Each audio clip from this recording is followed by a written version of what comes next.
चाहे नाग पंचमी हो, चाहे श्रावण महीने की शुक्ल पक्ष की, चाहे कृष्ण पक्ष की पंचमी हो, और समझ लो अच्छे से, श्रावण महीने की पंचमी के दिन देवाधिदेव महादेव पर चढ़ाई गई शमी पत्र आस्तिक मुनि का नाम लेकर, कौन से मुनि? आस्तिक मुनि का नाम लेकर शमी पत्र को वापस उठाकर उसको अपने दरवाजे की चौखट पर कहीं पर भी या द्वार पर कहीं पर भी एक ओर रख देने पर घर के अंदर, बगीचे के अंदर सर्प प्रवेश नहीं करता। ध्यान रखिए, सर्प प्रवेश नहीं करेगा। शमी पत्र समर्पित करने पर, उस शमी पत्र को आस्तिक मुनि का स्मरण करने पर, कौन से मुनि है? आस्तिक मुनि का स्मरण करने पर भीतर घर के अंदर बगीचे में सर्प भी प्रवेश नहीं। उस शमी पत्र में जया, विषहरा, शामली वारी, दौतली और देव, ये पांचों कन्याओं का भाव प्रकट हो जाता है और वो कन्याएं हमारे घर के द्वार की रक्षा करती हैं। तुम्हारे घर की बहन बेटी क्या करती है? तुम्हारे घर की बहन बेटियां क्या करती हैं? घर में बहन बेटी आती हैं तो बद्दुआ देकर नहीं जाती। घर में कन्याएं रहती हैं, बद्दुआ नहीं देती। घर की बेटियां जब दरवाजा छोड़कर शादी कर वाले दिन, विदाई के दिन अगर जाती भी हैं तो बेटियां हाथ में धान भरकर फेंक कर जाती हैं कि मेरा मायका खूब फले फूले आगे बढ़े। छापे लगाकर चली जाती हैं कि हमने हमारी जीवन की सारी दौलत, जीवन का सारा सुख अपने मायके में दे दिया है। वो बेटियां तो जया, विषहरा, शामली बारी, दौतली, देव, ये उस घर में निवास करती हैं जिससे ये पंचमी, कौन सी तिथि? पंचमी, चाहे वो शुक्ल पक्ष की हो, चाहे वो कृष्ण पक्ष की, श्रावण महीने की पंचमी के दिन शंकर भगवान पर जिस परिवार के व्यक्ति का कांवड़ जल हमने बताया है आपको, जरूरी नहीं है कि डंडा बांधकर 2 कावड़ के जल के लोटे लेकर जाओ, आप अपने हाथ में भी 2 पात्र लेकर जा सकते हैं।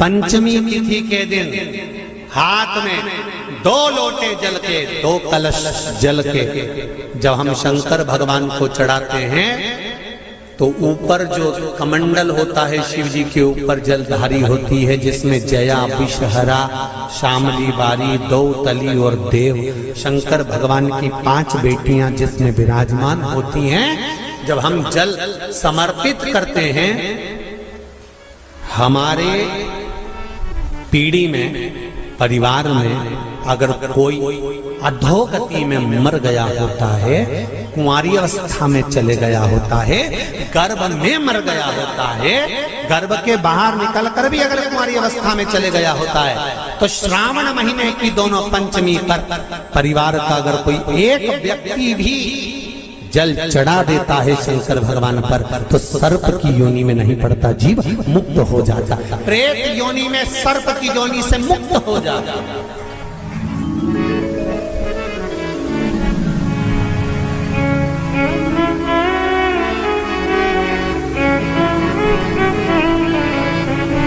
महाराज, हमारे यहाँ सांपों की पूजन कौन से दिन होती है, कौन सी तिथि में करते हैं? जम के बोलो जरा। नाग पंचमी। नाग पंचमी का मतलब क्या है? सांपों की पूजन करो। नाग पंचमी का मतलब होता है शंकर जी के मंदिर में जाकर 1 लोटा जल समर्पित कर दो। उसका कारण क्या है कि हमारे परिवार में, हमारे कुटुंब में कोई 7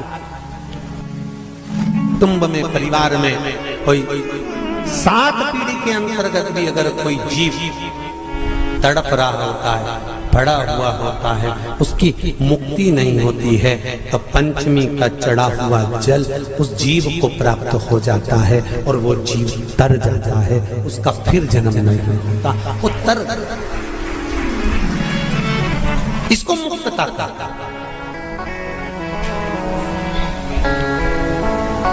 इसको मोक्ष कहता।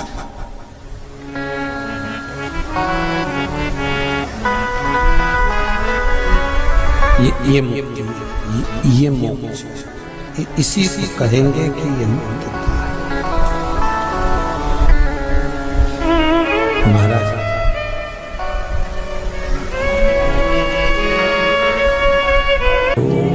चाहे नाग पंचमी हो, चाहे श्रावण महीने की शुक्ल पक्ष की, चाहे कृष्ण पक्ष की पंचमी हो, और समझ लो अच्छे से, श्रावण महीने की पंचमी के दिन देवाधिदेव महादेव पर चढ़ाई गई शमी पत्र आस्तिक मुनि का नाम लेकर, कौन से मुनि? आस्तिक मुनि का नाम लेकर शमी पत्र को वापस उठाकर उसको अपने दरवाजे की चौखट पर कहीं पर भी या द्वार पर कहीं पर भी एक ओर रख देने पर घर के अंदर, बगीचे के अंदर सर्प प्रवेश नहीं करता। ध्यान रखिए, सर्प प्रवेश नहीं करेगा। शमी पत्र समर्पित करने पर, उस शमी पत्र को आस्तिक मुनि का स्मरण करने, कौन से मुनि है? आस्तिक मुनि का स्मरण करने पर भीतर घर के अंदर बगीचे में सर्प भी प्रवेश नहीं। उस शमी पत्र में जया, विषहरा, शामली वारी, दौतली और देव, ये पांचों कन्याओं का भाव प्रकट हो जाता है और वो कन्याएं हमारे घर के द्वार की रक्षा करती हैं। तुम्हारे घर की बहन बेटी क्या करती है?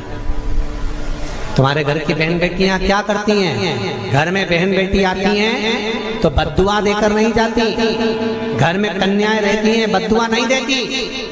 घर की बेटियां जब दरवाजा छोड़कर शादी कर वाले दिन, विदाई के दिन अगर जाती भी हैं तो बेटियां हाथ में धान भरकर फेंक कर जाती हैं कि मेरा मायका खूब फले फूले आगे बढ़े। छापे लगाकर चली जाती हैं कि हमने हमारी जीवन की सारी दौलत, जीवन का सारा सुख अपने मायके में दे दिया है। वो बेटियां होती हैं। तो जया,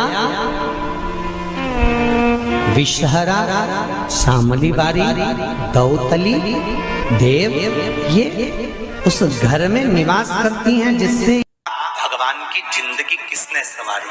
ये नागलक्ष्मी है। वासुकी नाग बड़े, शेषनाग छोटे, और शेषनाग की जिंदगी अगर कोई संवारने वाली है तो ये नागलक्ष्मी, ये नागलक्ष्मी जीवन संवार। नागलक्ष्मी शिव जी की आराधना में लगी, शंकर के अनुमोदन में, शिव की भक्ति में दिन रात डूबी रहती, दिन रात।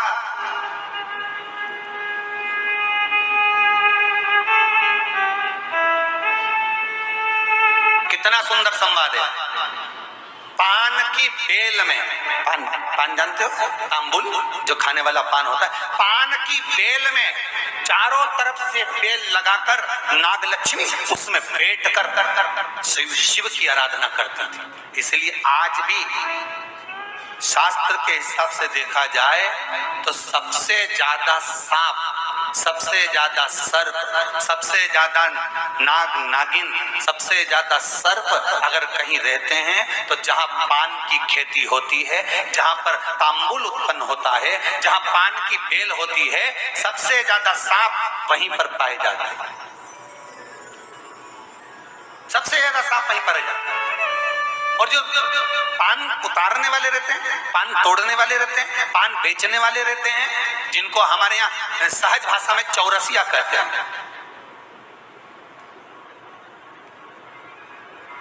इनका एक विधान रहता है कि सांप पान पान के उस बेल में चारों तरफ रमे रहते हैं। पान की बेल में सांप के बच्चे चारों तरफ भ्रमण करते रहते हैं, और चौरसिया पान उतारने वाला, बेल में से पान तोड़ने वाला सांप के बच्चों को उठाकर, सांप को उठाकर उधर रख देता है और पत्ते तोड़ लेता है, पत्ते तोड़ लेता। उसको सर्प नहीं डसते। क्यों? क्योंकि यहाँ पर वर है इन चौरसियाओं को। कई चौरसिया लोग सोचे होंगे कि हम नाग की पूजन करते हैं, हम सर्प की पूजन करते हैं, नाग पंचमी पे हम सर्प का स्मरण करते हैं, हमारे कुल देवता के रूप में हम सर्प पूजते हैं। पर कभी चौरसिया ने विचार करा कि आखिर तुम्हें कौन सा वर प्राप्त हुआ कि तुम्हें सर्प नहीं डसेगा? तुम्हें कौन सा वर प्राप्त हुआ कि सांप तुम्हें नहीं काटेगा? पान उतारते समय, पान तोड़ते समय, पान को ले जाते समय सर्प तुम्हें डस नहीं करेगा। क्योंकि जिस समय पर नाग लक्ष्मी भगवान शिव की आराधना करती है पान की बेल के पास में, उस समय पर एक सहज भाव में, एक ग्रामीण, एक सहजता उस नागिन को आते हुए देखता था, नाग लक्ष्मी को आते हुए देखता था। जो नागिन कभी तो सुंदर स्त्री का रूप, लक्ष्मी जैसा रूप बना लेती है, और कभी नाग का रूप बना लेती है।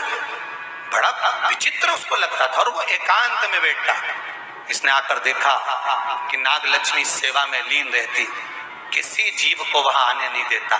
शास्त्र तो यहां तक कहता है कि जब नाग लक्ष्मी पूजन करती थी तो कहा, पूछा गया ये कोई जीव इसके पास में ना आए तो इसको बचाता था वो। एक दिन नाग लक्ष्मी जब बड़ी हो गई, देख लिया उसने इस ग्रामीण को, इस मानव को जब देखा जो चारों तरफ से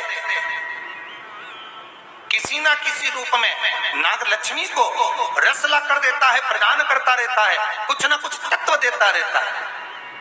कितना सुंदर संवाद है महाराज। नाग लक्ष्मी जब पूजन करने शंकर जी की बैठती थी तो ये जो हमारे हिंदू धर्म में एक ऐसा भाव कहते हैं, शंकर जी के अभिषेक में गन्ने का रस, अनार का रस, मौसम्बी का रस, ये जो अभिषेक कराते हैं ना ब्राह्मण जन, तो ये कहते हैं ये रस चढ़ाइए, इस रस से भगवान का अभिषेक करना है, गन्ने का रस से, इस रस से शिव का अभिषेक करना।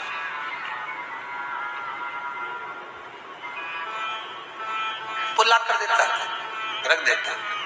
तो रोज नाग लक्ष्मी को रोज आश्चर्य होता कि आखिर ऐसा कौन है जो लाकर रोज रख देता है, कौन है ऐसा?